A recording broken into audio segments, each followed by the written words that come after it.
आचार्य कुंद कुंदे विरचित समय सार परमागम। जिस उद्देश्य से कुंद कुंद आचार्य ने इस ग्रंथादिराज की रचना की है, उसकी चर्चा सर्वप्रथम इन दो गाथाओं में प्रारंभ हो रही है। छठे और सातवीं गाथा में को असौ शुद्धात्मा इति चेत, जिसको आपने कहने की प्रतिज्ञा की है, जिसके लिए इस ग्रंथ की रचना की है, वैसा वो शुद्ध आत्मा कौन है, कैसा है। बोलिए गाथा पद्यानुवाद बोलिए।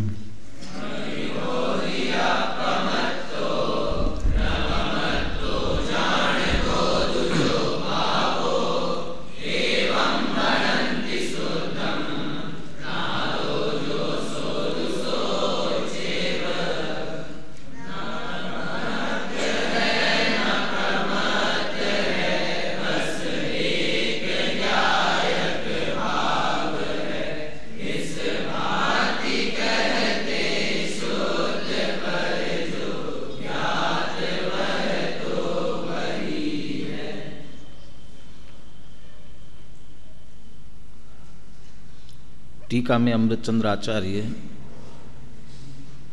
ज्ञायक भाव की व्याख्या पहले करते हैं। कैसा है वह ज्ञायक भाव, जो कि प्रमत्त भी नहीं, अप्रमत्त भी नहीं और फिर शुद्ध है।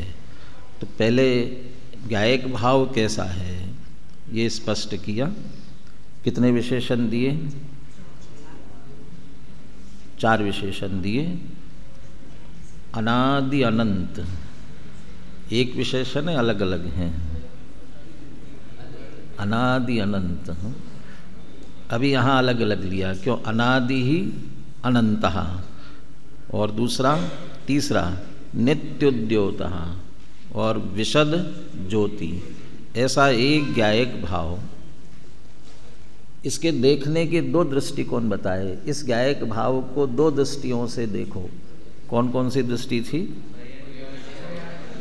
मूल में लिखा पर्याय निरूपणया और द्रव्य स्वभाव निरूपणया। पर्याय दृष्टि से देखना और द्रव्य दृष्टि से देखना। कब देखना? कब देखना? पर्याय दृष्टि से कब देखना और द्रव्य दृष्टि से कब देखना? यदि संसार अवस्थायाम, संसार की दशा में ही उसे द्रव्य दृष्टि पर्याय दृष्टि दोनों दृष्टियों से देखना। जब हम पर्याय दृष्टि से देखते हैं तो कैसा दिखाई देता है कि अनादि से कर्म बंधन के साथ, कर्मों के साथ कैसा हो रहा है? एक में एक हो रहा है। किसकी तरह? क्षीरोदकवत। ऐसी रिवीजन करने की बजाय कल कहा था मैंने अनुशीलन से लेना है, तो उसी से रिवीजन हो जाएगा। अनुशीलन में निकाल लीजिए। एक तो जैसे आचार्य ने जो विशेष अर्थ किया, फिर गाथा की विशेषता, फिर ज्ञायक भाव की चर्चा, फिर प्रमत्त प्रमत्त नहीं है, इतनी चर्चा पहले अनुशीलन से देखकर फिर आगे बढ़ते हैं। जिन्होंने पढ़ लिया होगा उन्हें फिर से रिपीट हो जाए, क्योंकि ये विषय पुनः पुनः पढ़ने जैसा है, पुनः पुनः ध्यान में लेने जैसा है।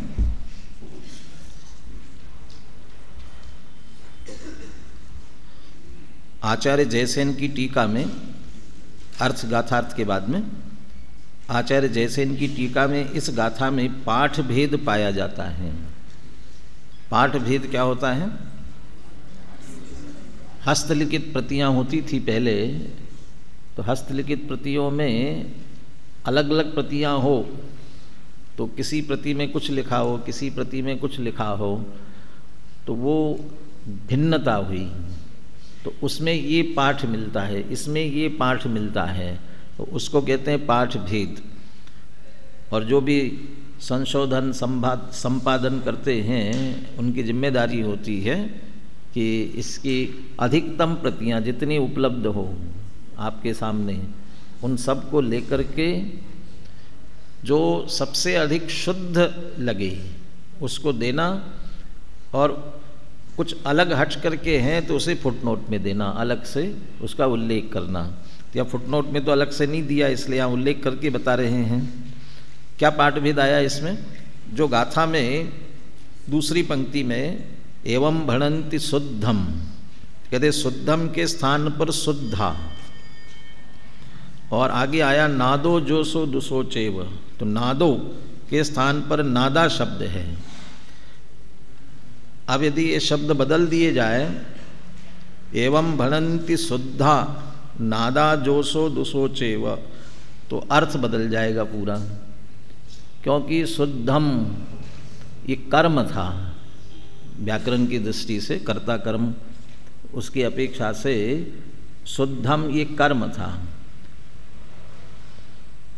और नादा भी एक तरह से कर्म था, नादो जोसो दुसो चेव ये भी कर्म ही था।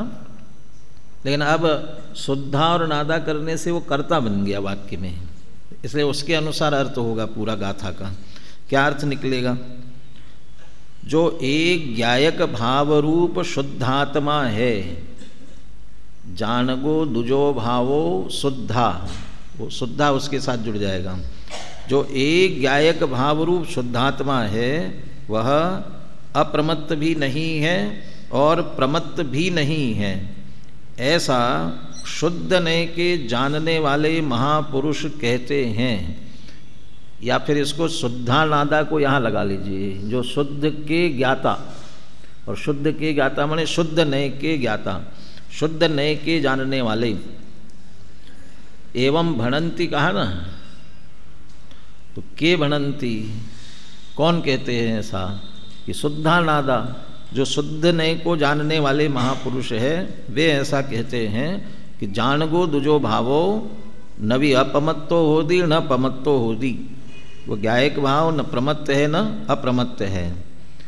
उसे चाहे ज्ञायक कहो या शुद्ध कहो एक ही बात है, बस वह तो वही है, ज्ञाता ही है। जोसो दुसो चेव जो कहा, तो ऊपर से ज्ञायक कह दिया, इधर से शुद्ध कह दिया, तो वो जो स्वयं जैसा है वह वैसा ही है। यहाँ यह भी कहा गया है कि प्रमत्त शब्द से आरंभिक 6 गुणस्थान ग्रहण करना और अप्रमत्त शब्द से अंत के 8 गुणस्थान लेना चाहिए। इस प्रकार यहाँ ज्ञायक भाव रूप भगवान आत्मा को गुणस्थानातीत कहकर शुद्ध कहा गया है। अभी टीका अपन पढ़ रहे हैं और जो शेष रह गए उसकी चर्चा बाद में करेंगे। सबसे विस्तृत भावार्थ कुछ विशेष गाथाओं का जयचंद जी छाबड़ा ने लिखा है, उसमें एक ये गाथा है जिसका बहुत विस्तृत भावार्थ लिखा हुआ है, करीब समझ लीजिए 2 पेज करीब है। ये भी क्रमशः पूरा पढ़ेंगे अपन, इसके आधार से बहुत सारी बातें स्पष्ट होती जाएंगी। जयचंद जी छाबड़ा की एक विशेषता है, वो क्या करते हैं, जब शुद्ध नय की मुख्यता से कथन किया गया हो और उस शुद्ध नय की मुख्यता के कारण निश्चयाभास होने की संभावना लगे तो वे उसके सामने व्यवहार को रख देते हैं, व्यवहार का पक्ष भी प्रस्तुत करते हैं, या ये कहते हैं कि ऐसा तो कह दिया लेकिन जो दूसरा पक्ष है उसे सर्वथा निषिद्ध मत समझ लेना, वो वैसा नहीं है ऐसा मत समझ लेना, तो उसकी विवक्षा को भी सामने रखते हैं ताकि ध्यान रहे। और जहाँ व्यवहार की बात चलेगी तो वहाँ सामने निश्चय रखेंगे। ये यहाँ व्यवहार की मुख्यता से बात कर रहे हैं, लेकिन जो प्रयोजन निश्चय का है वो मत भूल जाना। और जहाँ ऐसी संभावना है वहाँ विस्तृत टीका लिखेंगे, वे भावार्थ विस्तृत भावार्थ लिखेंगे ऐसी जगहों पर ही। इसके बाद आपको 11वीं 12वीं गाथा के भावार्थ में मिलेगा बहुत लंबा भावार्थ उनका। भावार्थ के बाद अपन पढ़ते हैं 66 पेज पर नीचे सबसे अंतिम पैराग्राफ। इस गाथा में दृष्टि के विषय को स्पष्ट किया जा रहा है। तात्पर्य यह है कि जिस आत्मा में अपनापन स्थापित करने का नाम सम्यक दर्शन है, जिस आत्मा का ध्यान करने से केवल ज्ञान की प्राप्ति होती है, और जिस आत्मा के जानने का नाम परम शुद्ध निश्चय नहीं है, तथा जो आत्मा परम पारिणामिक भाव रूप है, उस भगवान आत्मा का स्वरूप ही यहाँ स्पष्ट किया जा रहा है। उसी भगवान आत्मा को इस गाथा में ज्ञायक भाव नाम से संबोधित किया गया है। ये इस कारण से एक महत्वपूर्ण गाथा है। जिनागम की महत्वपूर्ण गाथाओं में से एक ये गाथा भी, या जिन ग्रंथादिराज समय सार की महत्वपूर्ण गाथाओं से। अब ये महत्वपूर्ण गाथा है, बहुत महत्वपूर्ण है। इसको कैसे बताया जाए? या तो लिखा जा सकता है कि बहुत महत्वपूर्ण है, इसीलिए जब पहले प्रकाशित हुआ था उस समय सोनगढ़ से, तो कुछ गाथाएँ स्वर्णाक्षरों में छापी गई थी। स्वर्णाक्षरों में, आप कोई पुराना ग्रंथ मिल जाए तो हाथ में देखेंगे, स्वर्णाक्षरों में, गोल्डन बिल्कुल। तो उसमें एक ये गाथा भी गोल्डन इंक में थी, क्योंकि ये महत्वपूर्ण गाथा। क्यों महत्वपूर्ण है? हमारा प्रयोजन जिससे सीधा सिद्ध होता है, वो उसका विषय इस गाथा में आया हुआ है।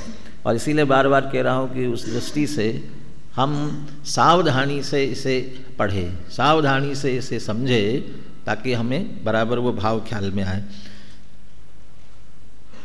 परम पारिणामिक भाव रूप होने पर भी यहाँ उसे पारिणामिक भाव न कहकर ज्ञायक भाव ही कहा है, क्योंकि पारिणामिक भाव तो सभी द्रव्यों में समान रूप से पाया जाता है, पर ज्ञायक भाव आत्मा का असाधारण भाव है। ये आपके छोटे छोटे प्रश्नों में से ये प्रश्न हैं आपके उसमें।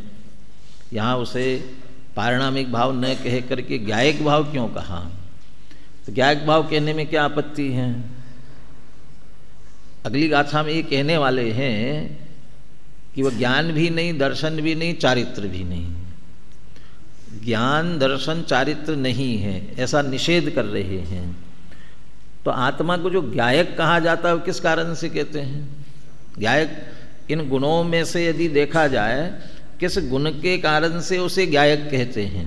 कि ज्ञान गुण के कारण से। तो अभी तो आपने कह दिया ज्ञान नहीं, दर्शन नहीं, चारित्र नहीं, तो अब आप ज्ञायक कैसे कह रहे उसे? यानी ज्ञान, दर्शन, चारित्र सब है उसमें, तो क्या नहीं है? कि इनका भेद नहीं है। तो भेद नहीं है ना, तो अभी आपने ज्ञायक कह करके क्या कर दिया? ज्ञायक कह करके फिर ज्ञान गुण को अलग कर दिया ना, फिर ज्ञान का भेद फिर खड़ा कर दिया। तो कहते ऐसा हमने जो ज्ञायक नाम दिया है वह ज्ञायक उस ज्ञान गुण के कारण से नहीं है। तो किसके कारण से? वो जो पारिणामिक भाव रूप वस्तु है उसके लिए है। तो फिर पारिणामिक भाव ही कहो ना। लेकिन कहते पारिणामिक भाव कहेंगे तो वो सभी द्रव्यों में पाया जाता है। ये सब द्रव्यों में कितने प्रकार के भाव होते हैं? 5 प्रकार के भाव। 5 प्रकार के भाव सब द्रव्यों में होते होंगे। 5 प्रकार के भाव कि नहीं, वे 5 भाव नहीं होते, क्योंकि वे 5 भाव तो जीवस्य स्वतत्वम, जीव के हैं। लेकिन उसमें से जो पारिणामिक भाव है वह सब में। क्यों सब में? बाकी के क्यों नहीं हो सकते? क्योंकि जो बाकी 4 भाव है वे कर्मोपाधि जनित हैं, या कर्म का सद्भाव या कर्म का अभाव या उपशम क्षोपशम कोई ना कोई उसमें निमित्त बन रहा है। लेकिन पारिणामिक भाव कैसा है? जिसमें कर्म का कोई संबंध नहीं। तो वे है क्या? कि वस्तु का जो मूल स्वभाव है, वस्तु जैसी है, बाकी के द्रव्यों का जो स्वभाव है, मूल स्वभाव है, उसमें कोई कर्म कारण है क्या? उसमें भी कोई कर्म कारण नहीं है। औदयिक आदि की जो परिभाषाएं थी ना, औदयिक किसको कहते हैं? उदय में होने वाला औदयिक। इसे पारिणामिक का क्या लक्षण दिया वहाँ पर? वो जो संक्षेप में दिया ना, उदय से युक्त औदयिक, ऐसा जो दिया, माने उसमें देखना फिर से, माने मूल स्वभाव, वस्तु की सत्ता रूप भाव, तो उसको पारिणामिक, वो तो हम स्वरूप कहने के लिए कहते हैं कि जिसमें कोई कर्म के उदय उपशम की अपेक्षा नहीं है। उदय भवम औदयिकम क्षयोप, ऐसा हर एक का अलग अलग देते देते वो परिणाम रूप, उसका जो मूल स्वभाव रूप है। तो क्या अकेला जीव ही स्वभाव रूप है? बाकी के द्रव्य स्वभाव रूप नहीं है क्या? तो बाकी के द्रव्य भी स्वभाव रूप है, तो पारिणामिक क्यों नहीं है वे?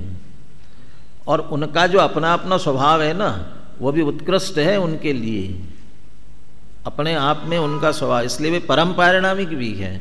तो ये पारिणामिक परम पारिणामिक सब भी कहा जाए तो वे सब द्रव्यों की बात आ सकती थी। तो उन सब द्रव्यों से भिन्न करने के लिए जो लक्षण है उसका, उस लक्षण की तरफ से, लक्षण कहते हुए ज्ञायक भाव कहा। ज्ञायक भाव आत्मा का असाधारण भाव है, अन्य द्रव्यों से भिन्न करने वाला भाव है, इसलिए यहाँ ज्ञायक शब्द दिया। यह ज्ञायक भाव वही है जैसे पिछली गाथाओं में एकत्व विभक्त भगवान आत्मा कहा गया है। अब यहाँ यह कहा जा रहा है कि वह एकत्व विभक्त ज्ञायक भाव प्रमत्त भी नहीं है, अप्रमत्त भी नहीं है, वह तो प्रमत्त और अप्रमत्त से परे गुणस्थानातीत है। यद्यपि सिद्ध भी गुणस्थानातीत है, तथापि यहाँ सिद्ध पर्याय की बात नहीं है, क्योंकि प्रमत्त, अभी टीका अपन यहाँ तक पढ़ चुके हैं, प्रमत्त अप्रमत्त नहीं, ये कौन से दृष्टिकोण से कहा गया? उसमें द्रव्य स्वभाव निरूपण या द्रव्य स्वभाव की तरफ से कहा गया था। तो द्रव्य दृष्टि से देखने पर, और ये जो सिद्ध भगवान गुणस्थानातीत है वो किसमें है कि पर्याय में है, इसलिए तो वो उनकी बात नहीं है। यद्यपि सिद्ध भी गुणस्थानातीत है, तथापि यहाँ सिद्ध पर्याय की बात नहीं है, क्योंकि द्रव्य स्वभाव की दृष्टि से कहा जा रहा है, पर्याय से नहीं। यहाँ तो गुणस्थानों में रहते हुए भी जो ज्ञायक भाव गुणस्थान रूप नहीं होता उसकी बात है। गुणस्थानों में रहते हुए कहाँ से निकाल लिया? वहाँ तो ऐसा नहीं लिखा गुणस्थानों में रहते हुए, संसार अवस्थायाम लिखा हुआ है, संसार अवस्था में। और गुणस्थान कहाँ होते हैं? सिद्ध भगवान के तो होते नहीं हैं। ये तो अरहंत भगवान तो संसारी तो नहीं है, उनके तो गुणस्थान है। अरहंत भगवान भी संसारी है, 14वें गुणस्थान तक संसार है, इसलिए 14वां गुणस्थान तक सब संसारी संसार कहलाएगा। इसलिए वो पर्याय दृष्टि से उस संसार अवस्था में, तो गुणस्थानों में रहते हुए भी जो ज्ञायक भाव गुणस्थान रूप नहीं होता उसकी बात है। यह ज्ञायक भाव न सिद्ध है न संसारी है, यह तो संसारी और सिद्ध दोनों अवस्थाओं में समान रूप से गुणस्थानातीत है। यानी वहाँ जाकर के गुणस्थानातीत होगा उसकी बात नहीं है। अभी गुणस्थानातीत है तो वो वहाँ भी गुणस्थानातीत ही है, पर्याय में हुआ नहीं, द्रव्य स्वभाव की दृष्टि से। इसमें न गुणस्थान रूप अवस्था है न गुणस्थानों के अभाव रूप अवस्था है, यह अवस्था रूप है ही नहीं। यह तो त्रिकाली ध्रुव स्वभाव रूप भाव है, यह पर्याय स्वभाव की बात नहीं है, द्रव्य स्वभाव की बात है। ये प्रवचन का विषय नहीं है, तर्क वितर्क का विषय नहीं है ज़्यादा, ये चिंतन का विषय है। बार बार पढ़ते हुए अपने में उसका भाव लेते हुए विचार करने का विषय है। यह उस ज्ञायक भाव रूप द्रव्य स्वभाव की बात है जो अनादि अनंत नित्य उद्योत रूप है। यह स्वयं सिद्ध है, किसी से उत्पन्न नहीं हुआ है, अतः अनादि सत्ता स्वरूप है, इसका कभी नाश नहीं होगा, अतः अनंत है, क्षण क्षण में विनाश को प्राप्त नहीं होता, इसलिए नित्य उद्योत रूप है, क्षण क्षण में नष्ट नहीं होता। अनादि अनंत भी और क्षण क्षण में उत्पन्न ध्वंस, इसलिए उत्पाद वे वाला नहीं है। उत्पाद वे तो क्षण क्षण में उत्पन्न ध्वंस हो रहे हैं, वो नित्य उद्योत रूप है और ज्ञानियों के नित्य अनुभव में आता है, गुप्त नहीं है, प्रकट है, अतः प्रकाशमान ज्योति है। विशद ज्योति कहा था ना, विशद ज्योति। क्यों? क्योंकि अनुभवियों के आ रहा है, अनुभव में वो प्रकट है तो अनुभव में आ रहा है ना। सुप्त होता तो उनके अनुभव में कैसे आता? तो स्पष्ट, प्रकट, विशद, निर्मल, प्रकाशमान, इसलिए बराबर उनके अनुभव में आ रहा है। ऐसा यह भगवान आत्मा मैं स्वयं ही हूँ, यह किसी अन्य की बात नहीं है, अपने ही आत्मा की बात है, अपने ही आत्म स्वभाव की बात है। प्रमत्त अप्रमत्त दशाओं से पार ये त्रिकाली ध्रुव ज्ञायक भाव मैं ही हूँ, इसमें ही अपनापन स्थापित होने का नाम सम्यक दर्शन है। अतः यही दृष्टि का विषय है यही ध्यान का ध्येय है, इसमें ही लीन होने का नाम ध्यान है। इसमें ही लगातार अंतर मुहूर्त तक लीन रहने से केवल ज्ञान और अनंत अतीन्द्रिय आनंद की प्राप्ति होती है। मुक्ति मार्ग का मूल आधार यही ज्ञायक भाव है, अतः यही एकमात्र परम उपादेय है। किसका ध्यान करना है हमें? कौन ध्येय हमारे लिए, हमारी दृष्टि का विषय कौन है? कौन सा ज्ञायक भाव? जो छठवीं गाथा में कहा गया है, समय सार की छठवीं गाथा में जो है वह हमारा ध्येय है, वह हमारी दृष्टि का विषय है। नहीं है, वो नहीं है, तो फिर कौन सा है? ये छठवीं गाथा में है कहाँ? अच्छा, समय सार में है ज्ञायक भाव, समय सार में है। कहाँ है समय सार में? ये तो जड़ है, अचेतन है, इसमें कहाँ है? नहीं, छठवीं गाथा में है। इसमें कहाँ है? छठवीं गाथा में। अरे वो तो सिर्फ बताने वाला है। चिंतन के समय जब तक ये विचार आएगा, छठवीं गाथा में मुझे ज्ञायक भाव कहा है, मुझे ज्ञायक भाव कहा है। कहाँ? छठवीं गाथा में। अभी हमारा ज्ञायक भाव हमको ध्यान में नहीं आया है। अभी तो वो आ रहा है ख्याल में, वो उसका विकल्प चल रहा है। ये तो सिर्फ बताने वाला है। सिर्फ कभी हमें जो राग द्वेष होता है ना, जो गुस्सा आता है या बहुत अच्छा बढ़िया लगता है, ये किसी ने आपको प्रशंसा के शब्द कहे तब किसने कहे इसका आनंद आता है, या मुझे कहे इसका आनंद आता है, और मुझे कहने पर मैं वैसा अपने आप को अनुभव करूं तब आता है आनंद। कब आता है? किसी ने कहा, किसी ने भी कहा हो, और वो कहे हुए शब्द के जगह अपने को उस रूप अनुभव करता है, तब वो जो भी अभिमान का भाव आता है, दादा जिसे कहते गलगलिया छूटता है अंदर से, वो कब आएगा? जब वो मैं वैसा अनुभव करेगा तो। और क्रोध भी कब आता है? किसने कहा, वो उसके स्थान पर मुझे कहा, और मुझे कहा और मैं वैसा अपने आप को महसूस कर रहा हूं, तो वहाँ होगा। वो मुल्ला नसरुद्दीन के नाम से किस्से आते हैं ना, तो मुल्ला नसरुद्दीन एक बार कहीं अपने दोस्तों के साथ होटल में बैठे हुए थे, और उधर कोई नेता जोर जोर से समझा रहा था। आजकल चल रहा है ना, नोट बंद कर दिए, ठीक है कि नहीं है? वो कहता है ठीक नहीं है, वो कहता है ठीक है, वो दोनों अलग अलग चलते रहते हैं। उधर अरविंद केजरीवाल गए हैं अपनी रैली लेकर के विरोध करने के लिए, ये बंद किया, बिल्कुल गलत किया, और उन्हीं के सामने उधर से चिल्ला रहे हैं कि नहीं नहीं बिल्कुल ठीक किया है। अब वो नेता उधर कुछ कह रहा था, तो इनके दोस्तों में से बैठे हुए किसी ने कह दिया उल्लू का पट्ठा। अब नेता के कान पे शब्द पड़े, गुस्सा आया, इसमें किसने कहा, किसने कहा?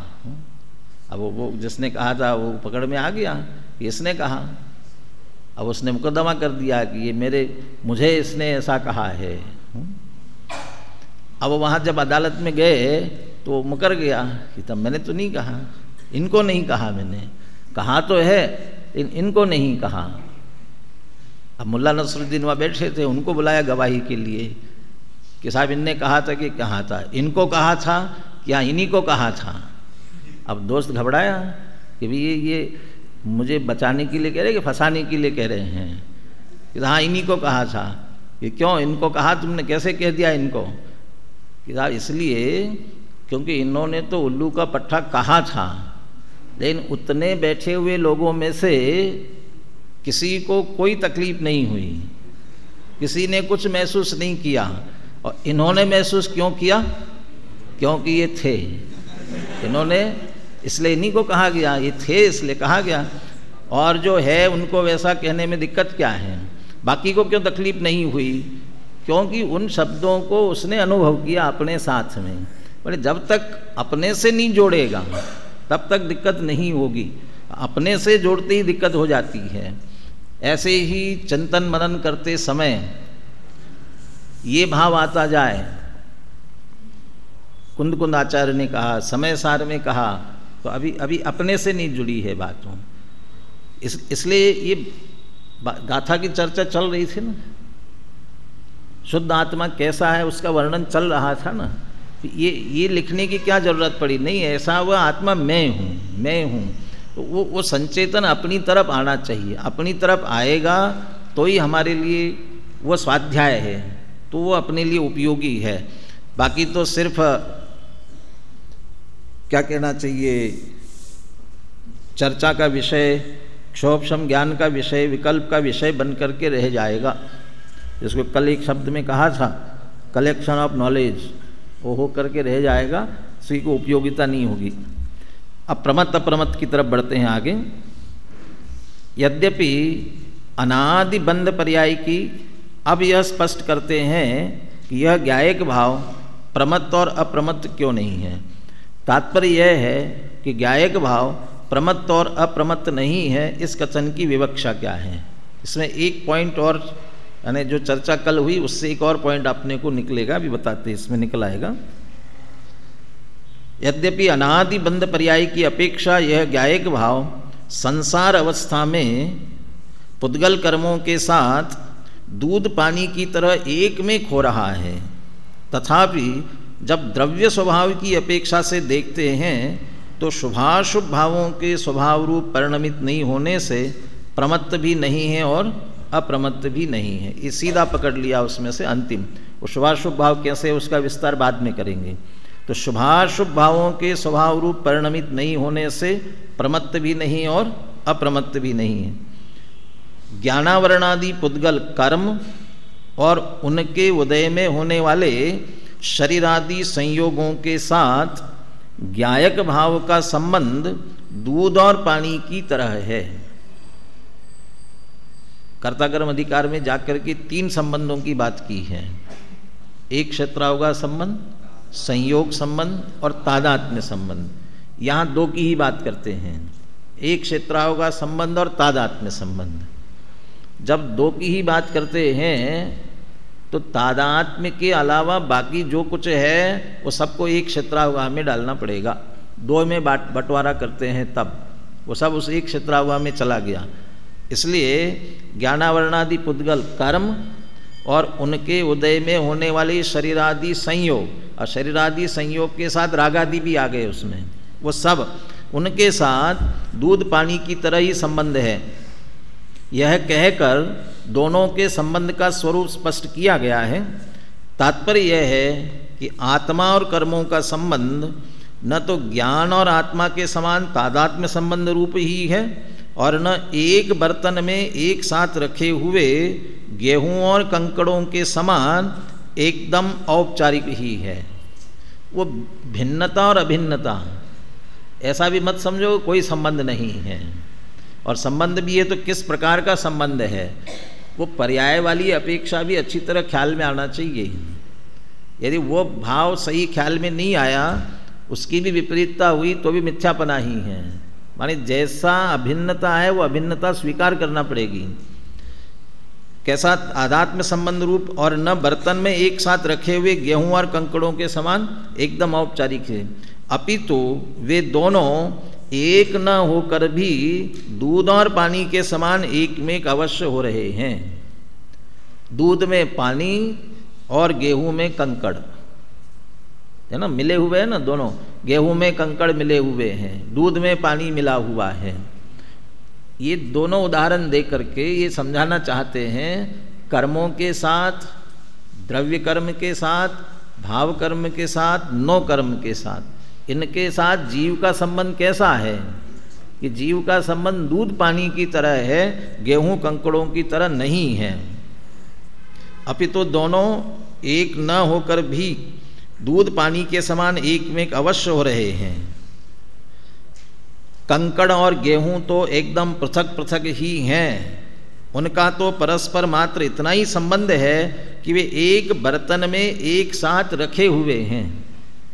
एक ही बर्तन में एक साथ रखे हुए गेहूं और कंकड़, इनको एक क्षेत्रावगा कह सकते हैं कि नहीं कह सकते। एक ही बर्तन में गेहूं और कंकड़ रखे हुए हैं तो इसको एक क्षेत्रावगा कह सकते हैं कि नहीं कह सकते। नहीं कह सकते, उसका निषेध करना चाहते हैं।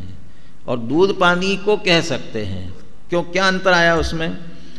ये कह रहे हैं कि कंकड़ और गेहूं तो एकदम पृथक पृथक ही है, उनका तो परस्पर मात्र इतना ही संबंध है कि वे एक बर्तन में एक साथ रखे हुए हैं। गेहूं कंकड़ में नहीं घुसा और कंकड़ गेहूं में नहीं घुसा, कंकड़ कंकड़ की जगह, गेहूं गेहूं की जगह। पर दूध पानी की स्थिति ऐसी नहीं है, वे पूर्णतः एक क्षेत्रावगा हो गए हैं। वहाँ से एक बूंद निकालेंगे तो वहाँ पानी भी है और दूध भी है दोनों। लेकिन वहाँ गेहूं एक उठाओगे तो अकेला गेहूं आएगा, कंकड़ नहीं आएगा, और कंकड़ उठाओगे तो कंकड़ आएगा, गेहूं नहीं आएगा। अब यहाँ दूसरा कहते हैं एक क्षेत्राव हो गए हैं, फिर भी है तो पृथक पृथक ही। गेहूं और कंकड़ों का तो क्षेत्र भी अलग अलग है, पर दूध और पानी आकाश के क्षेत्र में ही एक साथ रह रहे हैं, एक ही जगह, एक ही स्थान, बिल्कुल प्रदेश, एक ही प्रदेश पर। यद्यपि आत्मा और कर्म दूध पानी की तरह एक क्षेत्रावगाही होकर भी पृथक पृथक ही है, तथापि बंद पर्याय की ओर से देखने पर उन्हें एक रूप ही कहते हैं। जब हम आपको साफ पानी पीना है और पानी जिस ग्लास में दूध था उसी ग्लास में डाल करके आपको पानी दे दिया, तो आप क्या कहोगे? पानी नहीं, नहीं, ये पानी गंदा है, ये क्या हो गया? कभी ऐसा भी कैसे, ये तो दूध है, पानी नहीं है।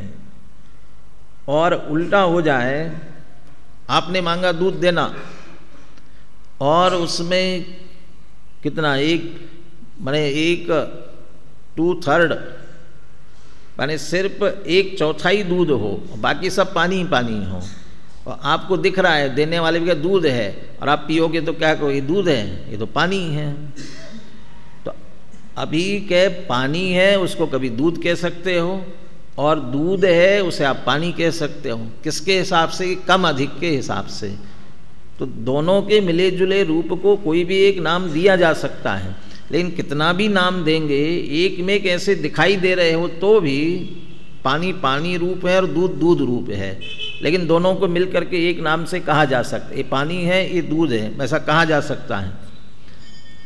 यहाँ ऐसे ही कर्म और जीव एक क्षेत्र होगा, बिल्कुल एक में खो रहे हो तो भी कर्म कर्म है, जीव जीव है। और कर्म कर्म है का अर्थ द्रव्य कर्म, नो कर्म शरीर और भाव कर्म, वो सब उसमें आ गए, और उससे भिन्न जीव बिल्कुल पृथक है। अब उसकी तरफ चलते हैं, शुभाशुभ भाव रूप क्यों नहीं है। जो सारे विशेषण उसके पीछे शुभाशुभ भाव के दिए थे उन सब की भी चर्चा कर रहे हैं। जिनका अंत अत्यंत कठिन है, ऐसे विभिन्न प्रकार की कषायों के उदय के वश होकर, संस्कृत के मूल शब्द क्या है? दुरंत कषाय चक्र उदय वैचित्र्य वशे न, दुरंत कषाय चक्र उदय वैचित्र्य, इसलिए अत्यंत कठिन है जिनका अंत, और विभिन्न प्रकार की, वैचित्र्य है ना, विभिन्न प्रकार की कषायों के उदय के वश होकर। और वो जो वैचित्र्य की बात दो तरह से, एक तीव्रता मंदता की अपेक्षा, तीव्रता मंदता की अपेक्षा। एक बार कहीं दादा ने सुनाया था, कोई बात चल रही थी शुभाशुभ भाव की, तो किसी ने गलत सिद्ध किया, कुछ कहा, तो उन्होंने उन्हीं के सामने ही शुभाशुभ भाव के बहुत सारे अर्थ करके बताए थे। पहले एक अर्थ किया स्वयं ने, ये शुभ कहते हैं, इसे अशुभ कहते हैं, फिर उसे गलत सिद्ध कर दिया, नहीं ऐसा नहीं कह सकते। फिर दूसरी अपेक्षा से कहा, फिर उसे गलत सिद्ध किया, ऐसा कहते बहुत तरह से अर्थ किए थे। अभी मैंने कहा ना, तीव्र कषाय, तीव्र उदय सो अशुभ, और मंद उदय सो शुभ। अब मुझे जिनेंद्र भगवान की भक्ति का तीव्र भाव आ रहा है, अब उसे शुभ कहेंगे कि अशुभ कहेंगे? और मुझे खाने का भाव तो आ रहा है, कोई चीज़ खाने का भाव आया, लेकिन ठीक है सहज मंद उदय के साथ आया, अब उसे शुभ कहेंगे कि अशुभ कहेंगे? अरे ये तीव्रता मंदता के साथ पूरी तरह से नहीं जोड़ा जा सकता, फिर भी मोटे तौर पर तो ऐसे ही कहा जाएगा। तीव्र कषाय का नाम अशुभ और मंद कषाय का नाम शुभ, इस तरह से कहा जाएगा। विचित्रता, तीव्रता और मंदता की एक विचित्रता। दूसरी विचित्रता विषय के अनुसार, विषय किसे बनाया जा रहा है। 5 इंद्रिय के विषयों को विषय बनाया जा रहा है तो शुभ की अशुभ। देवशास्त्र गुरु को विषय बनाया जा रहा है तो शुभ की अशुभ। क्या कहेंगे? जो 5 इंद्रिय विषयों को विषय बना रहा है, जो उदय आया और 5 इंद्रियों को विषय बना रहा है, तो अशुभ की शुभ क्या कहलाएगा? और उदय आया और देवशास्त्र गुरु को विषय बना रहा है तो शुभ की अशुभ क्या होगा? अरे इतनी सी बात नहीं आ रही। 5 इंद्रिय के विषय को विषय बना रहा है तो क्या कहलाएगा? शुभ की शुभ। और देवशास्त्र गुरु को विषय बना रहा है तो शुभ। देवशास्त्र गुरु के सामने जैसे पूजा कर रहे हैं ना, और उस समय ऐसा विचार आ जाए, क्या देवशास्त्र गुरु बना दिए, हमारे माथे मढ़ दिए, रोज़ उनकी पूजा करना पड़ रही है। चिंतन किसका कर रहा है? देवशास्त्र गुरु का। विषय बना रहा है देवशास्त्र गुरु का। अरे इससे उल्टा भी, जब भक्ति का भाव आ रहा है उस समय यदि ये भाव आए, हाँ क्या करते देवशास्त्र गुरु, इनसे क्या मिलता है, ये तो मेरी उपादानगत योग्यता है, तो शुभ की अशुभ, अशुभ भाव है। जब हम भगवान के सामने खड़े हैं उस समय भगवान की भक्ति का ही भाव आना चाहिए। नहीं साहब हम तो ये कहते हैं, जब हम ये कहते हैं तब उसके साथ ये जोड़ते हैं भगवान जगत का कुछ नहीं करते, लेकिन ये कहते हैं ये सारा तत्वज्ञान आपने दिया, ये सारी जानकारी आपसे मिली है, तो आपका बहुमान क्यों आ रहा है? माने एक माँ या एक पिता जो बच्चे को हाथ पकड़ करके ही चलते हैं, हर काम में उसका हाथ पकड़ करके ही चलते हैं बराबर, और एक माँ बाप ऐसे होते हैं वो उनको अपने सेल्फ डिपेंड कर दिया, खुद करो सारे काम, पीछे हैं खुद करो। कौन अच्छे हैं? जो बराबर साथ में जा रहे हैं। लोग दुनिया को तो लगता है ये देखो कितने सपोर्टिव है इनके माता पिता, सपोर्टिव नहीं उल्टा है। जो भगवान ये कह रहे भैया मैं कुछ नहीं करता हूँ, तुमने खुद, और जो माता पिता बार बार हाथ पकड़ कर माने हर एक में उसे हेल्प कर रहे हैं, वो बच्चे अपने माता पिता को धन्यवाद देंगे कि नाराज होंगे। और जिन्होंने सेल्फ डिपेंड बनाया और बिल्कुल नहीं मैं नहीं करूँगा तुम्हारा कोई काम, खुद करो, तो बच्चों को गर्व होगा कि उल्टा लगेगा? क्या लगेगा? वो उसके बाद भी वो जो माता पिता बिल्कुल हेल्प नहीं कर रहे हैं उन बच्चों को अपने माता पिता का बहुमान ये आएगा कि आपने हमें इस योग्य बनाया कि हम अपने पैरों पर खड़े हैं। ये नहीं समझ रहे हाँ आपकी कोई ज़रूरत नहीं, ऐसा नहीं समझ रहे हैं, बल्कि ये समझ उल्टा बहुमान आ रहा है। और जो बार बार सहयोग कर रहे हैं ना उसमें उल्टा लगेगा कि मुझे अपना काम करने दो ना, आपने हमको हमारा काम करने के योग्य नहीं रखा, ये आपकी गलती है, तो बहुमान नहीं आएगा, उल्टा वो कमजोरी महसूस होगी। ऐसा ही भगवान कह रहे मैं कुछ नहीं करता हूँ, सारा कार्य तुम्हारी अपनी योग्यता से होता है, मैंने ये समझ लिया मेरी योग्यता से होता है, लेकिन ये बात हमें बताई किसने? कि आपने बताई। इसलिए ऐसा कहते हुए भी वहाँ बहुमान का भाव आना चाहिए, और आता है वहाँ जहाँ जहाँ भी लिखा।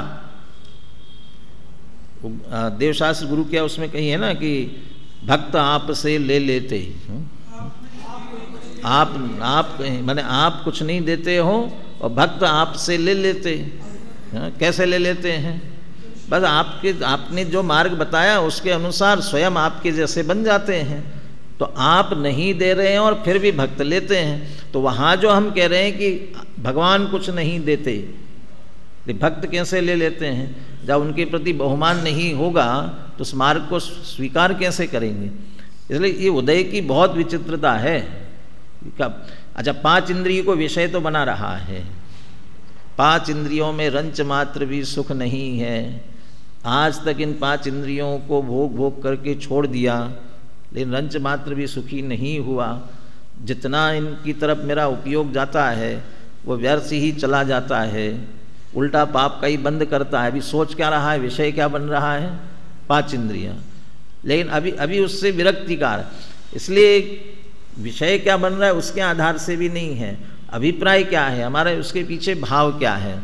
तो इस तरह उदय की विचित्रता के कारण शुभाशुभ में जो विभाजित हो रहा है, जिसका अंत अत्यंत कठिन है, ऐसे विभिन्न प्रकार की कषायों के उदय के वश होकर पुण्य पाप को उत्पन्न करने वाले जो अनेक प्रकार के शुभाशुभ भाव होते हैं, उनके स्वभाव रूप यह भगवान आत्मा परिणमित नहीं होता।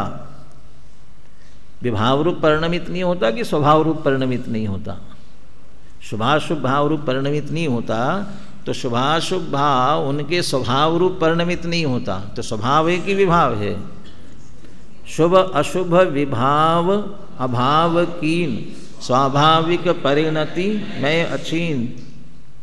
देव की स्तुति करते हुए कहा शुभ अशुभ विभाव, तो दोनों शुभाशुभ विभाव है, तो यह स्वभाव क्यों कह रहे हैं?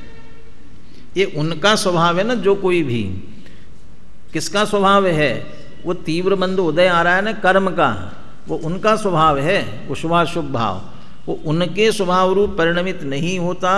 अपना जो ज्ञायक स्वभाव है उस ज्ञायक भाव रूप ही रहता है।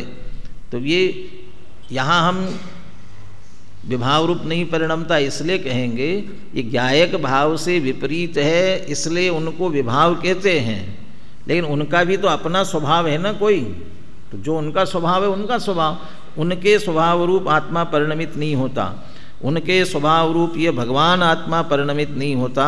इस कारण वह प्रमत्त भी नहीं है और अप्रमत्त भी नहीं है। यह द्रव्य स्वभाव की बात है। अब नई बात, 2 नई बातें इसमें से नीचे से लेंगे, फिर ये जो नया प्रकरण प्रारंभ होगा उसकी चर्चा अपन रात्रि में करेंगे। प्रमत्त अप्रमत्त कहाँ तक है चर्चा? चलिए पढ़ते चलते हैं, फिर जहाँ नया विषय शुरू हुआ बंद कर देंगे।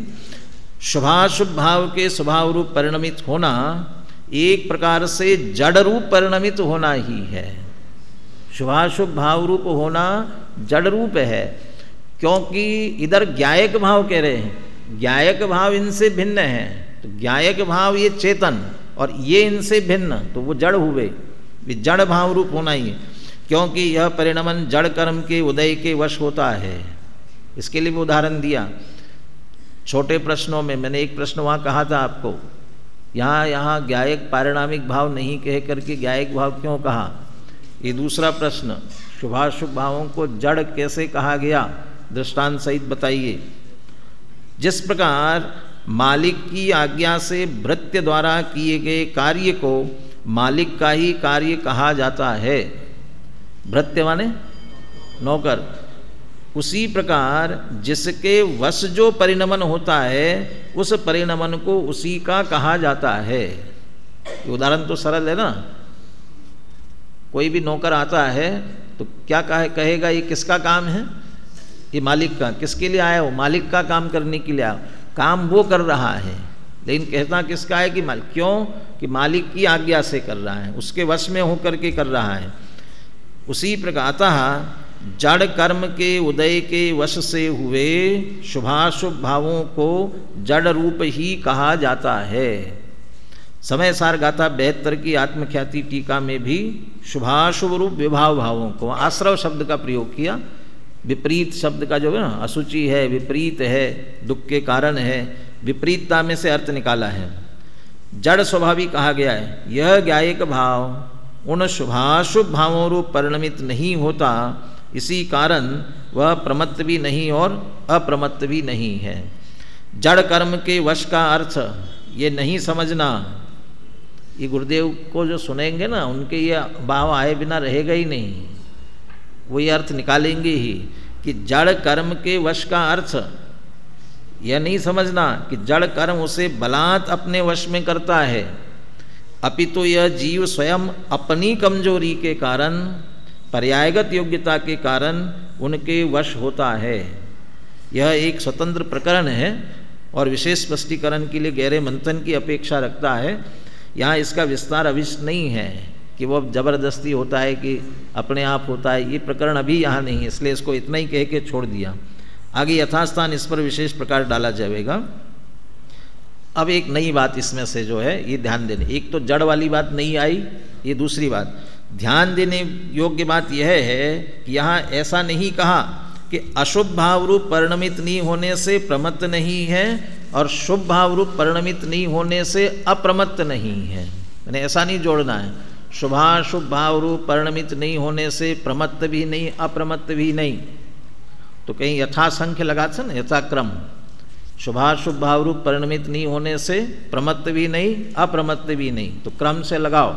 शुभ भाव रूप परिणमित नहीं होता इसलिए उल्टा हो जाएगा, अशुभ भाव रूप परिणमित नहीं होता इसलिए प्रमत्त नहीं है और शुभ भाव रूप भी नहीं होता इसलिए अप्रमत्त नहीं है, ऐसा नहीं लेना है। क्या लेना, अपितु तो ऐसा कहा है कि शुभाशुभ भाव रूप परिणमित न होने से प्रमत्त भी नहीं और अप्रमत्त भी नहीं है, तो दोनों बातें कही है ना, के लिए ऐसा क्रम नहीं लगाना है। तो क्या लगाना, क्योंकि शुभ अशुभ दोनों ही भाव प्रमत्त भाव है, तो जो शुभाशुभ भाव रूप परिणमेगा वो प्रमत्त रूप होगा और उनके अभाव में होने वाले निर्मल भाव शुद्ध भाव वह अप्रमत्त भाव है।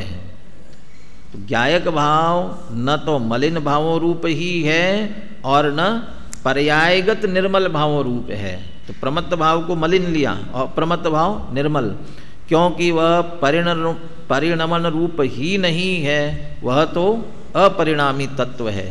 वह अपरिणामी ज्ञायक भाव अन्य द्रव्यों उनके भावों से भिन्न उपासित होता हुआ शुद्ध, ये नया विषय आ जाएगा, भिन्न उपासित होता हुआ शुद्ध कहलाता है। तो आगे का प्रकरण भी आप जरूर पढ़ करके आए, क्योंकि एक तो ये जो अभी वाक्य पढ़ा ना, अन्य द्रव्यों से भिन्न उपासित होता हुआ शुद्ध कहलाता है, एक ये प्रकरण, और दूसरा उसका ज्ञायक नाम क्यों पड़ा और उसमें ज्ञेयकृत अशुद्धता नहीं आती, ये प्रकरण नया अभी आएगा, रात्रि में इसकी चर्चा करेंगे। तो आप इसका अनुशीलन जरूर आगे का पढ़ कर के आए तो ये प्रकरण आपको समझ में आ सके। हाँ, इसलिए ज्ञात वह तो वही है, वो तो जैसा ज्ञानियों के ज्ञान में, बस माने उसको अनुभव गम्य ही है, कितना ही शब्दों में नहीं कह सकते, विकल्पों से विचार का विषय भी नहीं बनता है, अनुभव का विषय है।